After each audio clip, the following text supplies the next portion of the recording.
Hello everyone, কেমন আছো তোমরা সবাই? আশা করি ভালো আছো, আমিও ভালো আছি। চলো আজকে করব হচ্ছে কাজ। তোমরা নিশ্চয়ই সবাই জানো আমি হয়েছি সদ্য মা। তো সেই কারণে আর কি এখন হচ্ছে কাজের তালিকা পাল্টে গেছে। তো এখন চলে এসেছি আমি আমার বাচ্চার কাঁথাগুলো নিয়ে ধুতে, সকাল সকাল একেবারে। আর হ্যাঁ, এখন কিন্তু না, সকাল বলছি ঠিকই, এখন কিন্তু বেলা হয়ে গেছে। কারণ এখন আমার বাচ্চা যদি চায় তবেই আমি আমার কাজে হাত লাগাতে পারি, না হলে কিন্তু রোজের রোজ সবটাই আমার মা করে। মা হাতই দিতে দেয় না বলতে গেলে, কিন্তু কখনো কখনো আমিও করে ফেলি।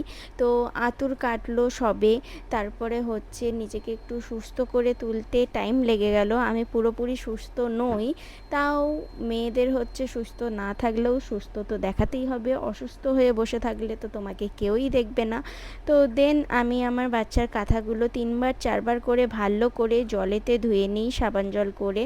তারপর 3বার 4বার করে জলেতে ধোয়ার পর ডেটল জলে সেটাকে ভিজিয়ে রেখে দেন সেটাকে আমি আবার ধুয়ে ফেলি। এরকম করেই ক্লিন করে নিই বাচ্চার কাঁথাগুলো, কারণ জীবাণু ফিবাণু অনেক কিছু থাকে। তো ডেলি ইউজ করি আমি হচ্ছে ডেটল, যাতে জীবাণুগুলো আর কি মরে যায়। তো এইভাবেই হচ্ছে এখন আমার দিন কাটছে। তারপর চলে এলাম ছাদে কাঁথাগুলো শুকোতে। আর জানো তো, এখন থেকেই আমার বাচ্চা না বুঝে গেছে যে মায়ের গন্ধ কাকে বলে। মানে আমি ধরো পাশেতে শুয়ে আছি, আর একটু ধরো আমি উঠেছি, ও ঠিক বুঝতে পেরে যায় যে ওর পাশ থেকে ওর মা উঠে পড়েছে।